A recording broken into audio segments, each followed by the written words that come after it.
Alrighty, hi guys. My name is Kavin Sharma. I'm the host of the Tinance podcast, and today we're here with Mr. Ali Ibrahim. We're so excited to have Mr. Ibrahim here on our podcast, and we're gonna learn a lot from him. So, Mr. Ibrahim, to start, can you introduce yourself and share your journey into credit compliance within investment banking? Sure, Kevin. Thank you for having me. I really appreciate it. I really want to support everything you're doing. Meeting you was very inspirational to me. So I am happy to help in any aspects that I can. Yes, so my name is Ali Ibrahim. I work for Veritex Bank, recently acquired by Huntington, and I work in credit compliance, which is on the credit side of banking.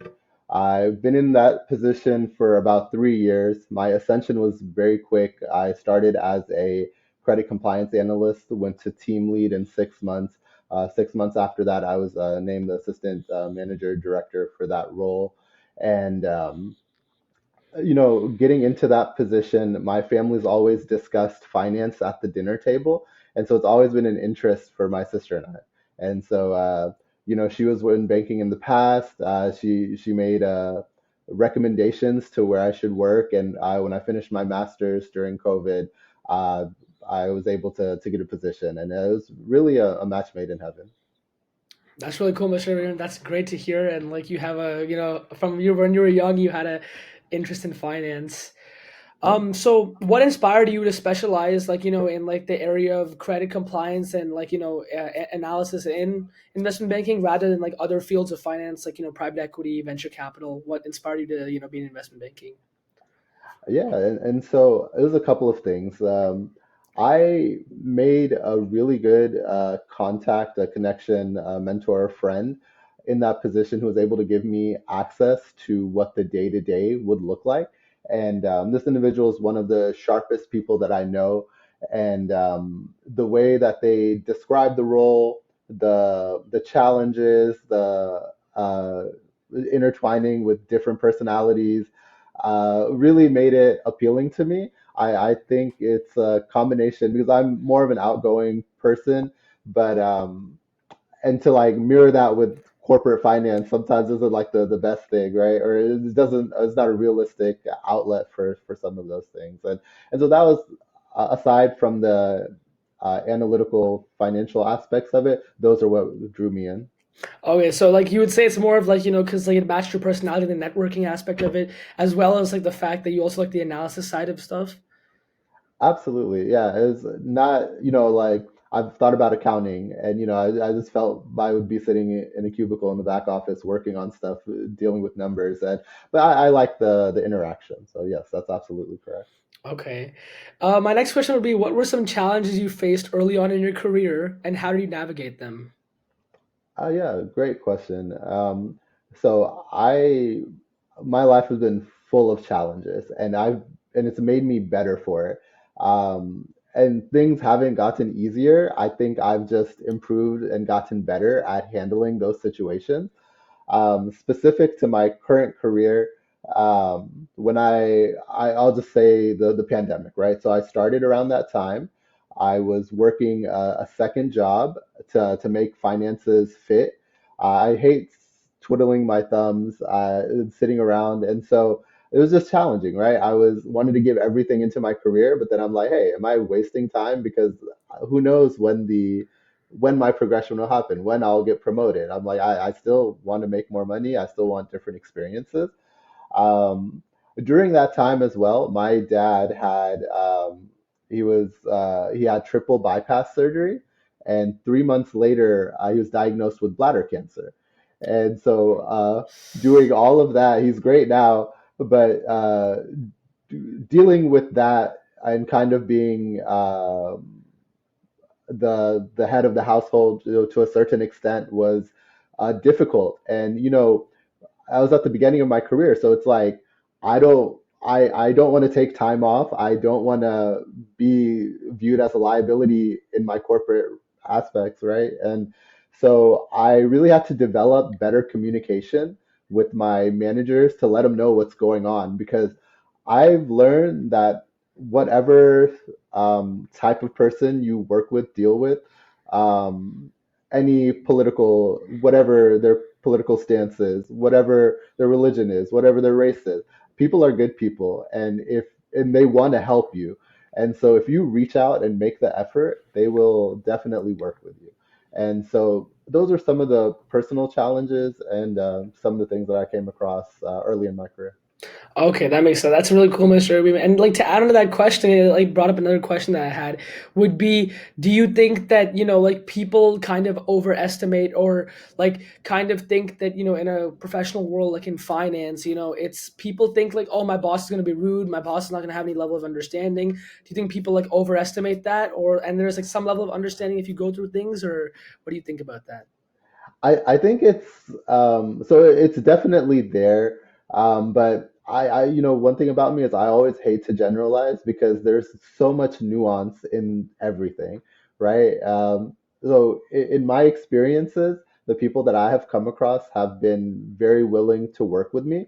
Now, the things that I think make one worth being worked with is your dedication, your level of standard that you hold yourself to, the quality of work, right? And so those things make somebody want to help you grow and to, hey, if I'm having a bad day, hey, if this has come up, I can overcome that. Yeah.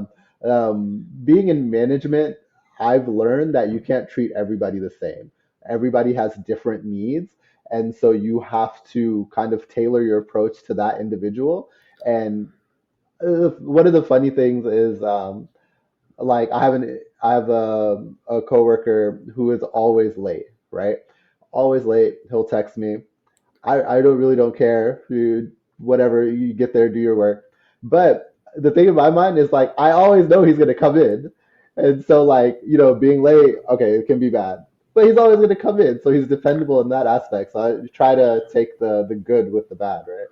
That I think it's a really good lesson, like like Uh, adjusting and like learning, how people do things, and like judging if like the con it's not as bad as like what they yeah, bring to the table. You know what I mean? Yeah. So yeah, absolutely. thank you for that piece. My next question would be, yeah, I'll let you tell the audience this, but how has your career path evolved to your current role as the assistant director of credit compliance at Huntington?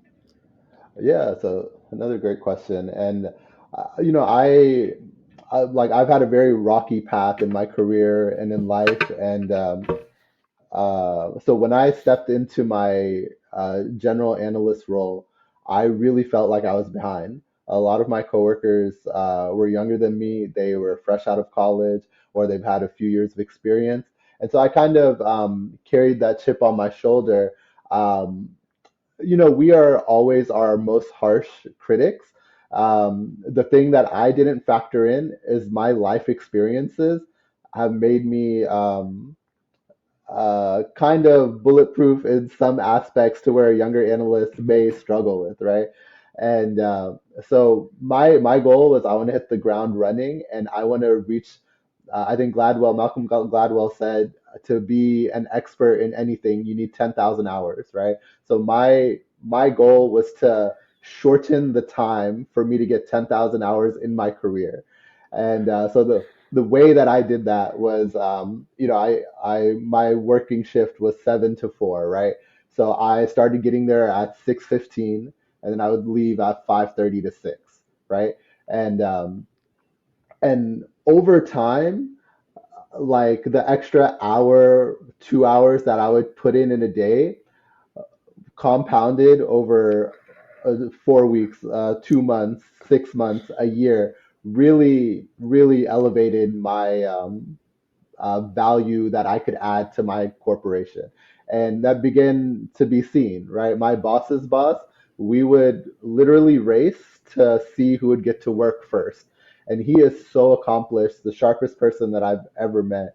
And to see him still carry that, like, I need to be the first one in, right? It sets the tone. And so I when I first started, I was showing off to him, and I was like, oh, yeah, I came in a few minutes early so I can, do everything. And he's like, oh, really? What time did you come in? And I said like 6:50, and he was like, oh, you slept in today, huh? And so, the friendly poke, like I think that was like prophetic for him because he knew what motivated me. And so he like poked me a little and I was like, oh, okay. It's like that's funny, but like let's do it. Let's figure it out. That makes sense, yeah. And Yeah. that also really relates to, like, like Kobe says.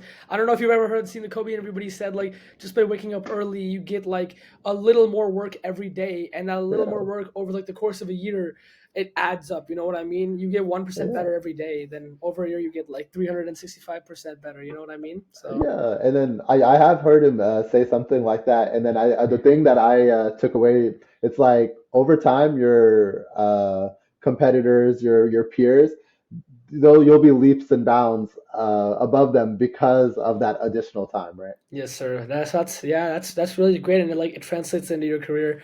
Yeah. So I wanted to move on to industry, like your expertise and like insights into the industry. So for those unfamiliar, what exactly does credit compliance involve in the context of investment banking? Yeah, so good question. So we do everything post loans booking for our bank.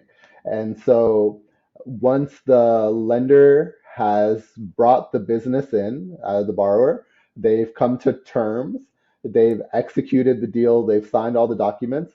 Credit compliance makes sure that they are the biggest thing is that they're able to pay back their loan, right? And so everything that we ask and require and monitor is to give us the data needed to see if they're trending in the right direction to pay back their loan.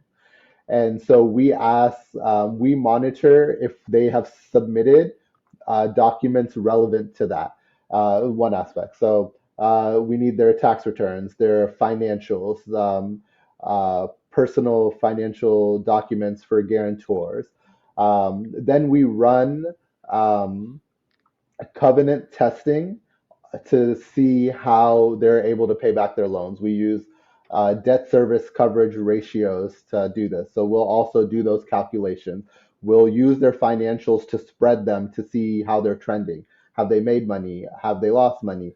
Are the owners taking money from the company? Why are they doing that? Right? Is that going to make them late on paying the loan back? So we do a lot of that, and then we work with our lending teams to make sure we get that information, and we spread their financials so they can use in different parts of banking as well. Okay, that's really cool. And like, yeah, I think I know a little bit about that. So is that like in your area, do you deal with like for example, like I know like there's different analysis. There's like, oh, you can analyze a balance sheet, you can analyze T accounts, and like Mm. there's assets versus liabilities. Do you directly analyze those things, or does that like below you? And then once they analyze those things, they give the information to you and you decide whether or not they can pay back their loans. Yeah, so our team is heavy into spreading. And so we do it as an analysis to we kind of prep that to pass along to our underwriting team, who ultimately figures out the amount of risk that they're underwriting. And so, yeah, my team does that daily. And then, so I'll see it on the to day basis with questions that they have. Are we categorizing these things correctly? They'll use like this subheading in their financials. Like, what's that really mean? Or is this Yeah, just yeah, a yeah. creative accounting, That methodology? That's yeah, the accounting. Like I'm taking an accounting class right now, and I'm looking at the accounting like Uh, methodology and everything. And I think for me, one of the hardest things is like the categorization. You know what I mean? yeah, Like where to put the different things, what it's categorized under. That's one of like the more difficult things. The numbers aren't really that difficult because it's just like yeah. basic math. But the categorization, I would say, is like one of the harder parts of it. Yeah, absolutely. And so when I started at the bank, so Veritex is a 15-year-old bank, started and headquartered in Dallas, Texas. And so through acquisitions, they've built up different parts of their organization. Um, our organization at the time did not have a standard spread guideline. So there was always those things that, it's like, well, what's the bank's perspective on this? And so throughout my time, my boss and people smarter than me, more experienced than me, have put together a spread guideline, which has made it a lot easier for our analysts and underwriters to have uniformity. With the purchase of our bank, Huntington has a much bigger or much more buffed out process, which is just giving us more and more information and insight into how that process should be going. So it's very cool. That's really cool, sir. So, okay, my second thing would be, what does a typical day look like in your role? Like, from the start to finish. Maybe include like, maybe you're getting drinks with a coworker after work or whatnot. You Yeah. can include that all, sir. Absolutely. So I will tell you about my day personally. And so I'm currently training for an Ironman 70.3. And so I always, in the last couple of years, I've really prioritized my health and longevity. And so I always think the first thing I want to do in the morning is prioritize myself and do something for myself. And so that for me is working out. And so I wake up at 3:45 in the morning. I'll hydrate. I'll either go for a bike ride or go for a run. Um, then I'll get to work. For me, it's important to being one of the leaders at the bank on my team to set an example for the younger analysts. And so I generally get to work by 6:15 in the morning. I'll start by going through my emails and my calendar to see what I have on there, and then I want to set the tone for what work is going to be done by the team, right? So my boss and I will go through daily reports that we send out to the team, and it'll give them breakdowns of a lot of information, new loans that have booked, ones that have renewed, ones that have paid off, if there have been any changes to officer codes, any loans that have charged off. Once, so that takes a couple of hours to put together. And then once it's distributed, we kind of start getting questions trickling in on how it should look, right? Throughout my day, I'll have a couple of meetings with my boss and her boss, um, and we'll discuss kind of the temperature of the team, things that we need to prioritize. Quarter ends are generally very busy for us because we're getting a lot of submissions. Our process, lenders turn in their things that are due. Our process, we put them together, we clear off what they need, and it helps them get their bonuses, right? So there's a certain aspect of urgency during those times, right? That can be a stressful period.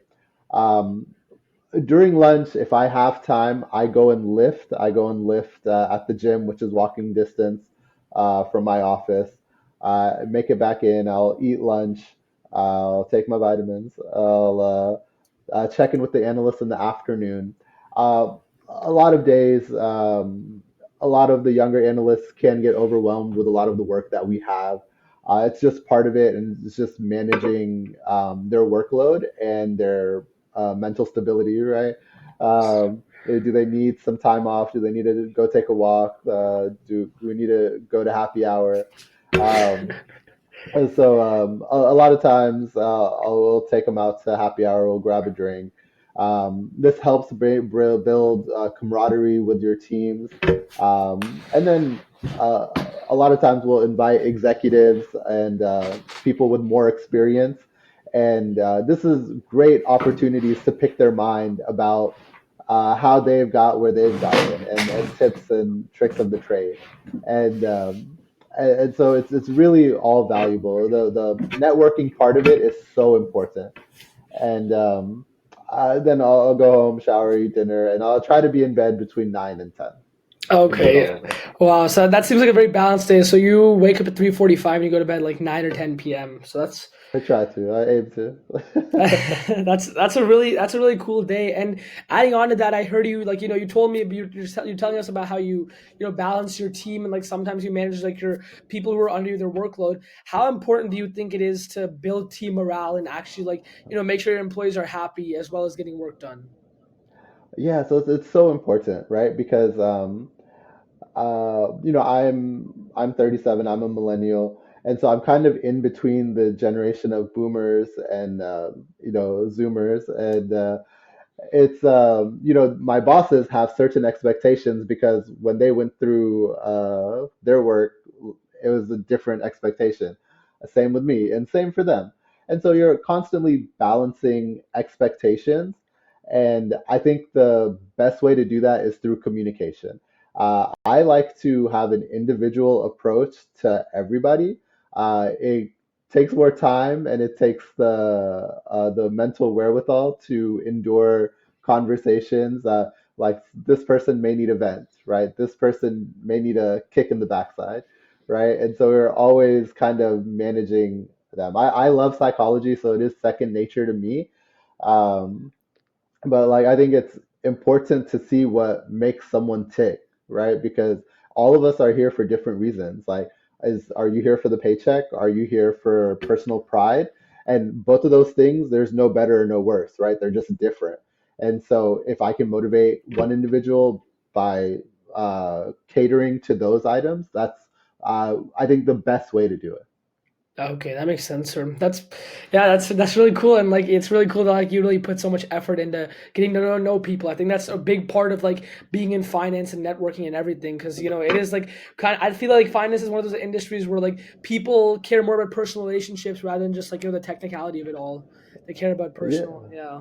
So Yeah, and then like a lot of times what people discover when they hit the job force is that these circles are very small, right? So your personal reputation, your brand, it's gonna stay with you, and so it's important to hold yourself to a certain standard. I always want to be the best person that I can be. I always think in my mind, I'm like, am I making my mom proud? You know, and I try to carry that as I walk day to day because it's important. yes, sir. That's really cool, and that's a great philosophy to live by. So my next question would be, how do you evaluate and monitor like credit risks across various portfolios or counterparties? Yeah, so it's a good question. So, like our industry has gone through a lot of evolution when it comes to that process, right? Especially with the integration of AI now, right? And then it's like, so I'll tell you how we do it currently. So we do background checks. We use that information to kind of dictate the character of the individual, the company, and see if their past actions will give us insight into their future actions, right? So that's one of the components that we'll use. We'll determine their financial health by asking for all of their documents, their financials, and making our independent assessment of if this company is healthy, right? Every company and their accounting firms and their accountants are want to want to show their company in the best light, right? Is that really what is there is up to us to determine, right? And so we'll do a very deep dive on that.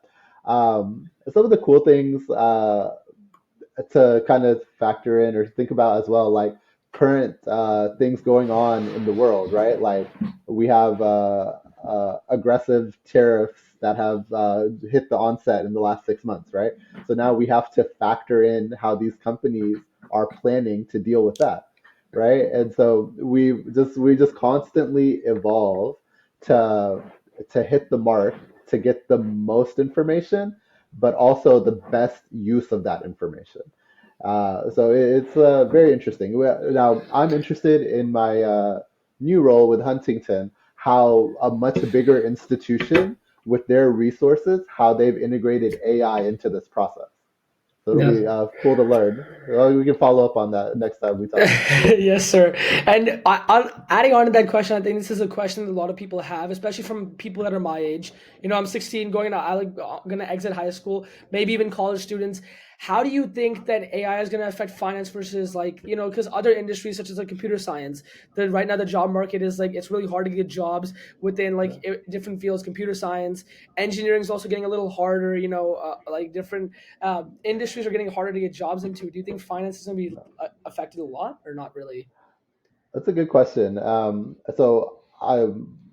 My personal opinion is I always think public companies, their their goal is to make money, but it's not just to make money, it's to make the most money that they possibly can because they have a responsibility to their shareholders, right?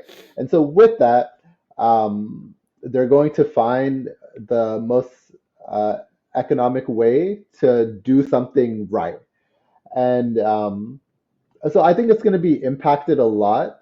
I think with that, there's going to be more opportunities or different opportunities, right?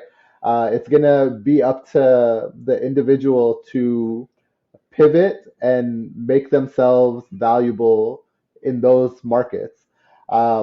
It remains to be seen, right? Because we're kind of at the forefront, maybe a few years in, and everybody wants to dive deep and be the first to integrate and get there the quickest. There is definitely an advantage there, but you want to do it right too. And you want to be mindful of how you always treat people. I remember coming out of the pandemic, a lot of my coworkers throughout the industry really took note of how their company treated them during the pandemic, and especially for younger workers, right? It's like, hey, the way you treat someone who's marginalized really shows, I guess, your backbone and your character. And so I think overall, I think it's something that's going to impact the world a lot, but it's up to us to pivot and figure out how to make ourselves more valuable. That's really good advice. And I think that's like, I think that's what a lot of people are really like, I guess you could say fearful of, as like, because whenever you're planning out your life, what college you're going to, what you're going to major in, what your internships are going to look like, what you should do, Yeah, what you should specialize in. It's like a really confusing process in itself. And then with the rise of new things like AI, so you kind of get the feel of like when the dot-com boom happened in like the 99 to 2000 period, when like my father, or like maybe a lot of people my age, their fathers were like in the work market. They kind of yeah, probably felt the same way that we do now, you know what I mean, with the yeah, rise of AI. And so I really do think that what you said about being malleable, being a malleable yeah. person, and like being able to like update your skills, upgrade them. And with that, let me ask you this: do you think that it's important to have some level of experience or skills within technology as AI is coming, even if you want to go into finance? Do you think that just doing a finance degree and then later on doing an MBA is not enough anymore, and you should like maybe minor in like something of that specialization? That's a good question. I think it depends on the person, and I want to give a general answer that'll help the most people, but it really depends on the person. Because if you have core fundamentals that your bachelor's and your master's can get for you, then you can run with those core fundamentals if you find the right role, right? Um, so I think if you are a little less creative, if you are a little less motivated, then it's absolutely you should go do this, because you may not take interest in it outside of your normal studies and your normal day to day, right? If you're a little more motivated, if you're a little more um, if you want to make yourself more, I think you'll pick things up along the way, and that's how I kind of like to do it, right? Because I like to see what is in the actual workforce that's being impacted, and then I like to get it. Because like when I was in school, a lot of times I was just going off of theory, right? Like this is what my job is going to be if I get this degree, and I get in the workforce, and it's completely different, right? And so I think you do a great job of asking people like me, asking people who are in the industry who are much smarter than you and I, um, these types of questions, which really give people insights on what to do. So I think it just depends on who you are as a person, and um, if you think you'll pick up along the way, or if you need to do something specific to get that right then and there. That makes a lot of sense. Thank you. That makes a lot of sense for that, Mr. Ibrahim. Thank you for like. I think that part is like really crucial for people to understand, because they really are like thinking about with AI and everything. So my next Yeah. question would be, what are some common misconceptions people have about credit compliance or risk management? Yeah, so it's a good question. So the misconceptions that I come across are that it's boring accounting based, that it takes a certain individual with a certain background and pedigree to get into that field. I what I love being sometimes the only person who looks like myself, who is has my background, which is dropped out of college several times, who yeah, I have a lot of rough edges to me, right? I'm very empathetic, and so I normally can get along with most anybody, but it's going to be different getting along with some of these people who don't have that same experience as me, right?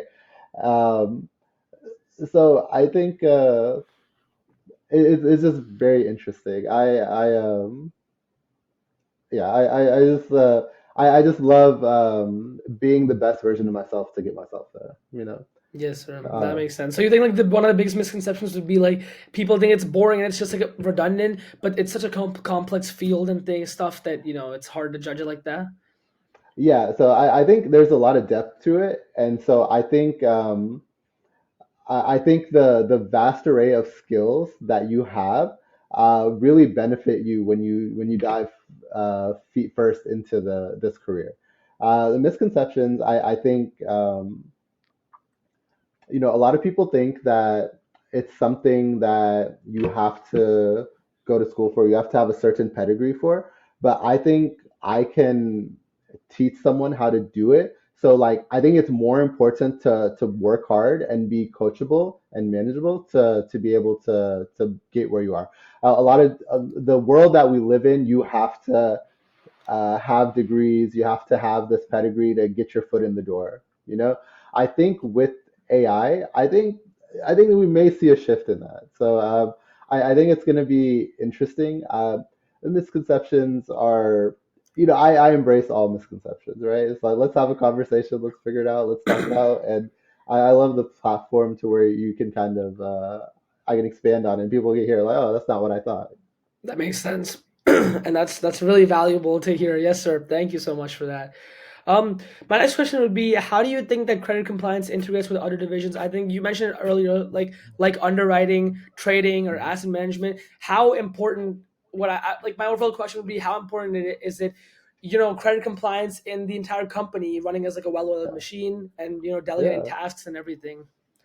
Yeah, that's a great question, right? So if first and foremost, you have to be able to be in business. Part of being in business is making sure you have the regulatory approvals out of the way, right? Because nobody wants to see fines, nobody wants to see audits, nobody wants to, it's like you have to keep the main thing sometimes, right? So like you can't do this without having this. And so I think it's important. I think um, I see us interacting with different parts of the bank so regularly that the people come up to me to ask me if I know this person or if I can introduce them from like all different walks of the bank, and it's just so interesting that they would think that I would know them, and the majority of the time I do, but it's just like I don't know if that's me or if it's the position because we interact with so many different people. So, for instance, lenders will bring the customer and their deposits to the bank. Underwriters will determine the risk and to see if it's the business that we want to be in. When those two come together, they book the loan, then we set everything up, and then we are in constant contact with them to make sure that they're meeting the requirements to keep it going. Now, with that, we talk to loan operations to make sure everything is booked correctly. We talk to lending assistants to make sure we get those documents. We talk to bankers, we talk to portfolio managers, we talk to just everybody you could imagine. So it's really cool to build that community, and and then you also see what these different people pivot to, right? Like you see an analyst here one day, and you see their progression, and it kind of gives you insight into if one of my analysts want to do something similar. Now I have that blueprint for them. That really makes sense, and that's really cool. It's really cool to see how it's like it's different interactions and everything, and like how people different parts of the bank interact with each other. But can I ask you, adding on to that, how important do you think it is to like do you think that people will call you out if like there's like something unleft? For example, if like the underwriting team doesn't like fully do their job, or if the lender team doesn't fully do their job, or if you guys don't fully do your job, would you guys think you it would be easy to get called out, or do you think because you guys have a good relationship between the different parts, they would like kind of cover it for you sometimes? Yeah, so that's a great question. So I know that they are more inclined to give you the benefit of the doubt if you do have that relationship and they know who you are. So I am the treasurer of the Early Career Benefactors Group for our bank, and so that's a group where we bring the people who are younger in their careers, and we bring in more executives and more experienced people to build those relationships. And I think I mentioned it earlier. People want to work with you, right? Like they want to reach their goals, but if they are common goals and you can show your value, they're more they're going to give you the benefit of the doubt. So I've one of my mentors at the bank, the best advice he ever gave to me, it was so simple. He was like, pick up the phone. He's like, go walk over there. He's like, stop sending this person Teams messages. Stop, stop emailing. He's like, they're two floors above you. He's like, go walk up there. He's like, go get coffee. He's like, this is gonna take away so much that can get lost in translation Translation. a lot of times. That makes so much sense. Like, like just like taking that leap to go talk to them and actually go like just Yeah, solve it, like, solve it. Like not instead of just like yeah. the email or the team. Yeah, I get that. That's really interesting. My the funniest thing is, so my boss's boss, the one I mentioned, who gets there very early, he's very on point. So he'll take me for walks, and we'll just talk about work, we'll talk about everything, and he just cracks me up because he will pull up, he will pull up like he's like, all right, let's go to the eighth floor. He's like, let's go and see. He's like, what were they talking about? Is that the tone could get lost in the email sometimes, right? So. So I told him, I let him know, like, all right, so we're about to pull up, that's the term, and then we want to see if they have that same energy, and a lot of times they don't. It's more, we make it more in our mind. So it's really important to be that person who takes the step. That's really cool, Mr. Ibrahim. Yeah, that makes a lot of sense. So my next question would be, what key metrics or indicators do you monitor when assessing, like, like being in credit compliance and everything, assessing clients, like for example, credit spreads, ratings, exposure limits. Tell me more about those. Yeah, absolutely. So we use a lot of different metrics. We put in covenants to measure the health of the loan and their repayment ability. We use a debt service coverage, which is very simple. It just basically measures if they're going to have enough money to left over to pay us back. Now we have to, it gets more complex the bigger the company is because you have to figure out if those line items should be factored into this metric. So we use about 40 different covenants, PE ratios, distribution measurements, a lot of times, and so there are a few different that we utilize. Now nothing is earth shattering. Nothing is super complex. I, I, I, when I teach analysts this, I show them the most complex one, and I was like, listen, this is just a math equation. This is the most complex that you'll see. Now let's do this one first. We do that one. It takes us a long time, and then I take them to the ones they'll see day to day. I'm like, all right, now this is kind of the what you'll see day to day. Much simpler, much easier. It kind of gives them a different appreciation for what they'll handle. And so yeah, we just use several metrics. The things that we need to calculate these are their financials. So we run into situations where the companies are delayed in providing their financials, and it's like we have to make that assessment. Like, are they actually delayed, or is there something in there that they don't want us to measure, right? And so we kind of factor all of that in to determine the overall risk. Okay, that makes a lot of sense. And then can you explain how regulatory frameworks like Basel III or Dodd-Frank impact your work? Yes, absolutely. So in my department, we work a lot with the bank audit and bank overall compliance. And so it is imperative that we are up to date and accurate on these metrics. One, we want to we want to have pride in that for our clients, right? We want to have the level of integrity that someone's going to be able to trust you with their money, with their livelihood, with their baby, their business, right? And so it's imperative. Probably the most important thing that we do. Um, so I'll give you a quick story. So our bank is 15 years old. We would hire third-party auditors and compliance officials to test us. Bigger institutions have those frameworks in-house. Um, we crossed the threshold of 10 billion in lending, which is a whole different category when it comes to regulatory oversight, right? And so now we've had to invest in creating that team internally. And so it's just been a process to work with that team that's being put together to see how in depth they have to go to make sure that we are hitting all of our markers. And now with the acquisition with a bigger institution, we just see the different scales of compliance and audit.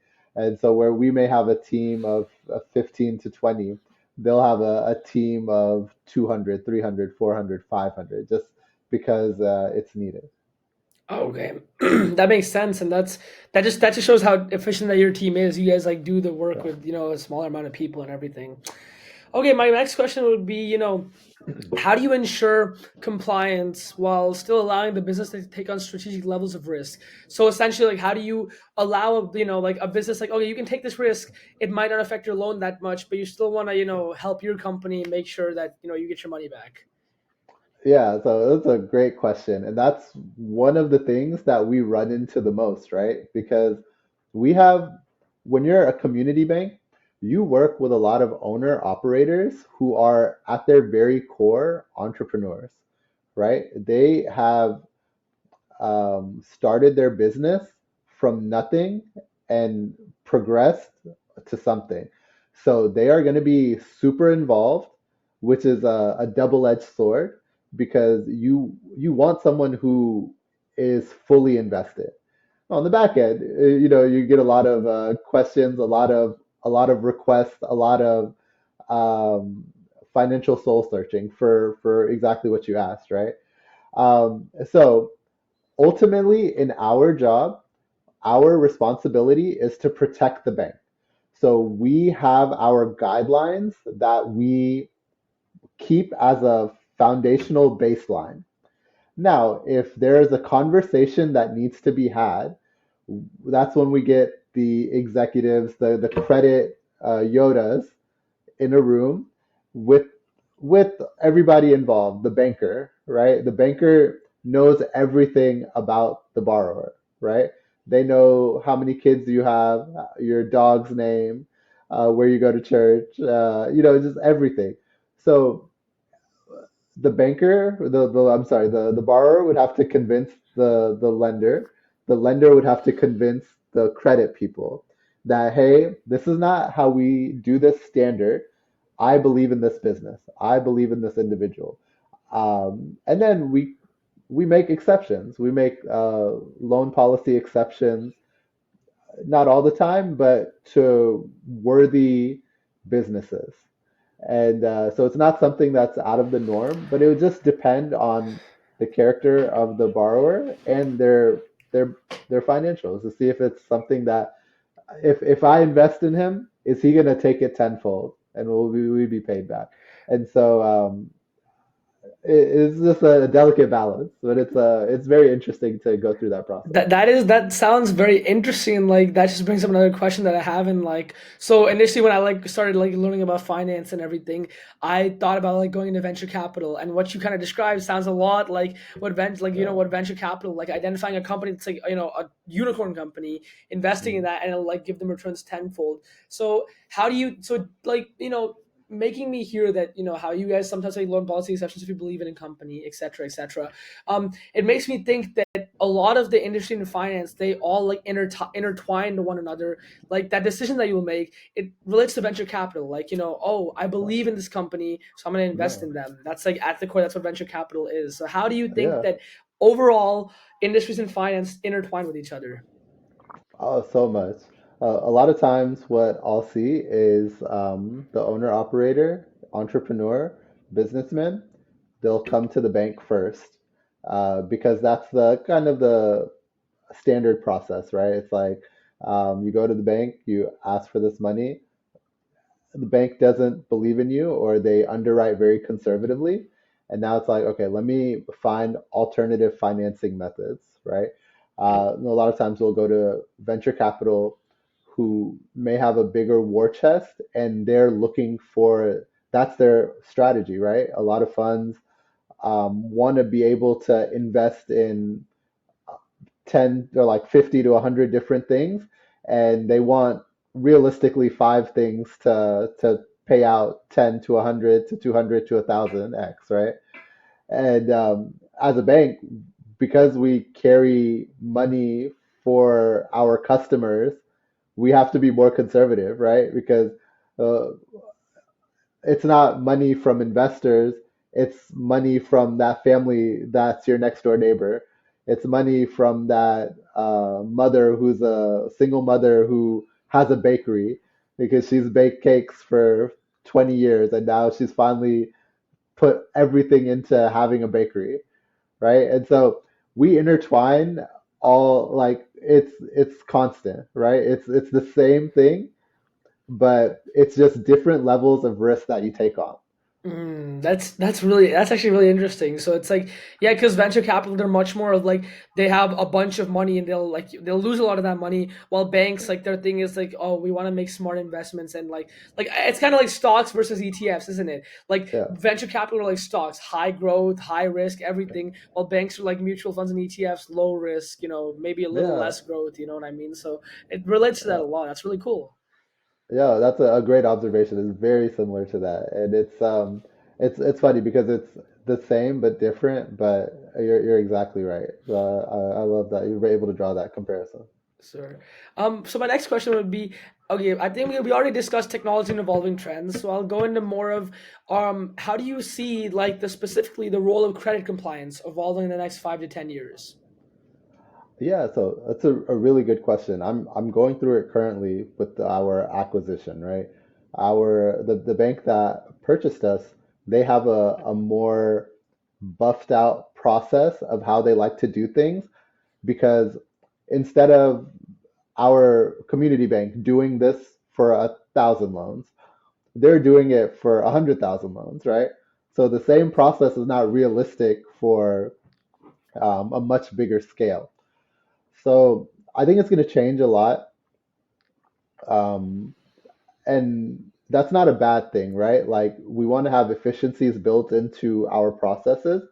And if AI helps us do that, then it's only a tool for us to implement and have in our back pocket, right? I think some of the roles that we currently have will be marginalized and will be, those jobs will just not be needed. But with that, other jobs will be needed and skills to do oversight on these processes. And so I think it's going to be a big influence on what is happening.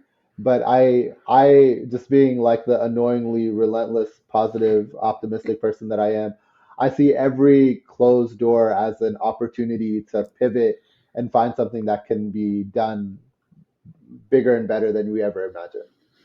Okay, and that makes really a lot of sense. And I think we've talked about like a lot of we've talked about mostly in technology. We talked about your personal background. We talked about the industry, insights, and expertise. And you've done such a great job of giving us so much information. So I think we'll go into the last part of it, which would be like your advice and the resources. So, to my question would be, what skills, certifications, and degrees we recommend for like students like me, going on, or like professionals even that are interested in like shifting to the role of credit compliance, or if me, as a 16-year-old, I want to be like, oh yeah, I want to be like Mr. Ibrahim and go straight into credit compliance. You know what I mean?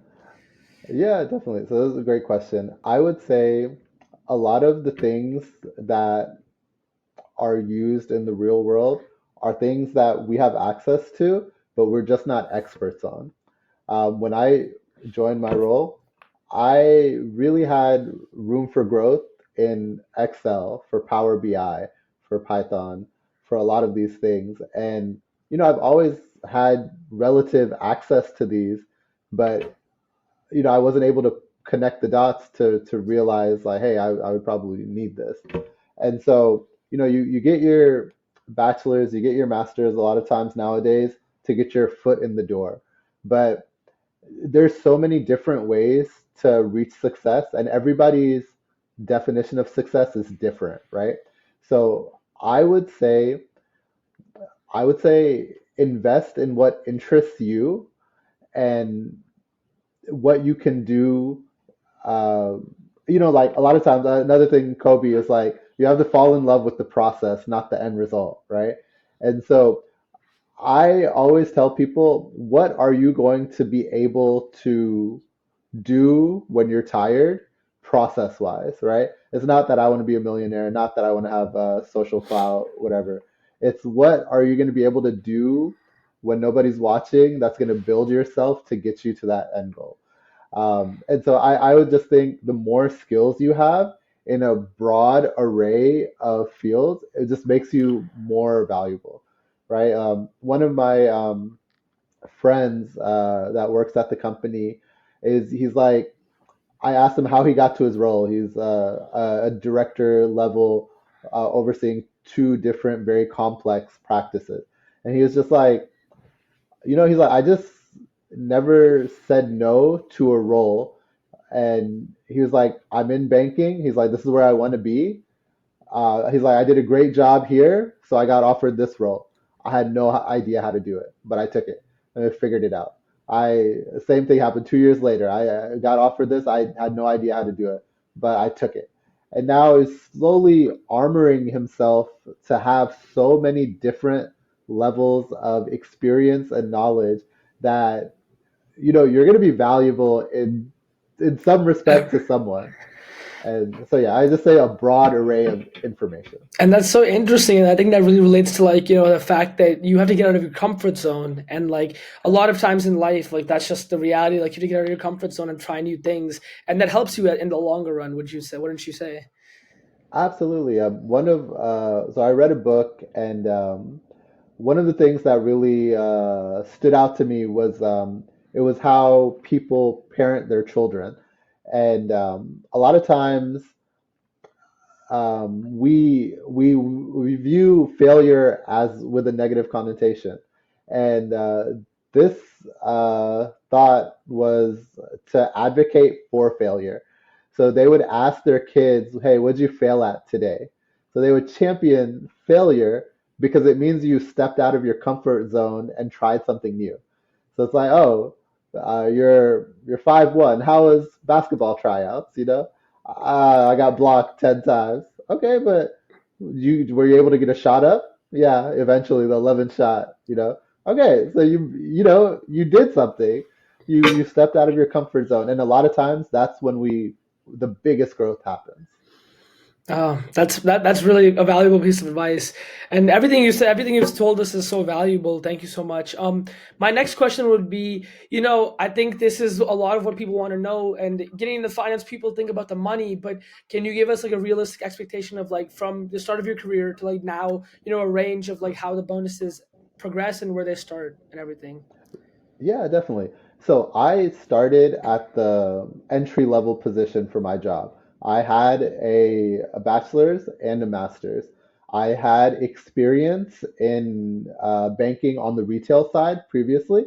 I run like small businesses up to that point. I've worked in healthcare, right? So a broader range of things. Um, I started at this company 64,000, right? And and so I asked for more. I negotiated like this is an entry level role, 64,000, and this was a couple years ago. Um, as I progressed, I went to 69,000 in a few months after that because of just how I was very hungry, right? I was able to bring a lot of value early on. Then it went to I want to say 78,000, then 90,000, and then six figures. And so I've been able to do that in a short amount of time in 3.5 years, to where if somebody graduates from school and they have the ability to do this over a career, they're gonna do it at a much more efficient rate than I was able to do it, right? And so at the upper levels of where I'm at is six figures. The bonus compensation on the credit side isn't as good as if you were on the lending side, right? Because you're bringing in money to the bank, right? So you're motivated a little bit differently. But I would say my bonuses are closer to maybe like in the 5 to 20% range, right? Depending on the health of the company and the performance. And right now, like you being an assistant director, like you being the assistant director of credit compliance. So is it like high six figures plus your bonus? Is that like around where the range is? Yes, that's correct. Okay. Thank you for that. Yeah, and I think a lot of the reason that people want to get into finance is like, oh, they think it's just a bunch of money, but you have to realize like Yeah. it's also a lot of hunger. Like maybe you might not be getting that money at the start, but you can get money if you have the hunger. You know what I mean? And people might Yeah. misunderstand that. So Yeah. And real quick, to follow up on that, I was a lot of people. We were never in those positions where you have to have those conversations with your bosses. And I just a quick story about how I approach that because you don't really hear how to have those conversations and how to approach getting paid more, right? And so real quick, I had done great job, in my estimation, a great job year over year for a couple of years. And so knowing my boss's boss, him being very thoughtful, I told him like, hey, this is my goal, this is my time frame, and then this is what I want to be paid, right? As I get there. And I want to do all that with this company. And so what are the steps that I need to do to get me there? And he told me, and I did this earlier on. Like I think we are gonna have salary talks at the end of the year. So I brought this to him in August to give him an opportunity to go to his bosses, the executives, the board, to figure all this out, right? Because and then you don't wanna push people up against the wall, right? You're like, hey, I need this now. It's not the way to do it in a lot of respects, right? And so it's important to have those conversations early so everybody's on the same page. And then when he came back to me, he was able to do a lot of research into, he's like, hey, I can't get you this salary for another 2 years, but I realized if I bump you up in title, your runway for bonus is much, much more. So we can make up the difference in that respect over the next 2 years. that's yeah, and that's a really, and I think that's like what a lot of people struggle with is they're kind of scared. They're like, hey, if I Yeah, ask my boss, will it ruin my perception of me? But sometimes it's about taking that leap and doing it earlier on, so your boss is like, oh, hey, like he's just asking like as a suggestion, yeah, and they'll feel more inclined to give it to you because they don't feel like you're being like demanding or you're being entitled or yeah, anything. So that's a really yeah. good piece of advice. I definitely keep that in mind. That's a really Yeah, valuable piece of it's funny because my boss's boss, years later, we talked about that. He's like, I really appreciate how you approached it. He's like, when I was younger, he's like, I stomped on the table because I didn't get a bonus, what I thought I deserved, and I burned that bridge. And he's like, it's something that I really regret. He's like, I've reached out to that boss and that manager to apologize, but the bridge has been burned. And so advice. I think everybody, it's a natural thing, right? So I mean, we work for ourselves, for the people in our lives. So it's natural. You just have to approach everything the right way. Yes, sir. And just to my last question to you would be before we wrap everything up is what is the best piece of career or financial advice you've received throughout the course of your career in finance? Yeah, absolutely. So, it's gonna be some of the things that have been tried and true over time, right? Live below your means, work hard, never stop learning. Um, if you're gonna invest, have be diversified. You wanna like people who are young have the advantage of compound interest and compound growth over time, right? So I think those are all great tips. I think for me personally, I I need to be as interested in being rich as I am in learning on how to be rich, right? So I need to be an investor who advocates for myself. I need to be someone who understands where my 401k distributions are going. It's like my Roth, like Bitcoin. Like I have the ability to do all of this, and I see a lot of my younger analysts who struggle. They're always waiting for payday. They can't go out till payday, and it's like you make a good income. It's like, why are you here? And so it's just being aware of where your money is going, where, what you can live through. And yeah, I think for me, those are the pieces of advice that I kind of live by. The other thing is, if you do everything right, if you learn, if you are a good person and you work hard, a lot of those things fall into place, right? And so I think just trying to be the best that you can be as a person, as a worker, as a learner, gets you a lot, opens a lot of doors.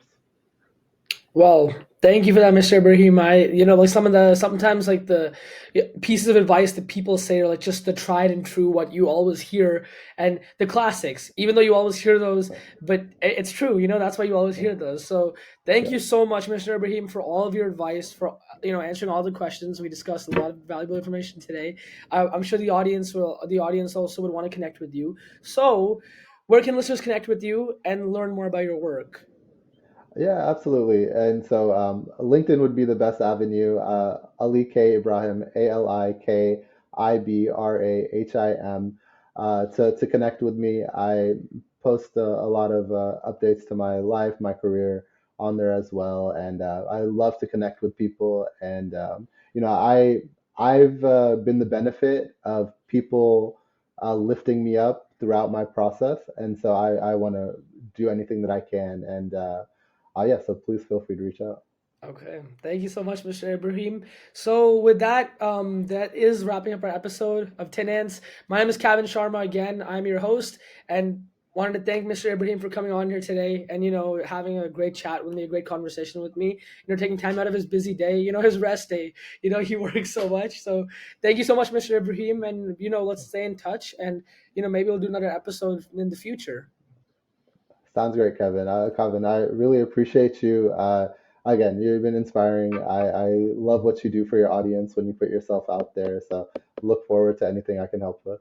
Okay, thank you, Mr. Ibrahim, and that wraps up our episode, guys. Thank you.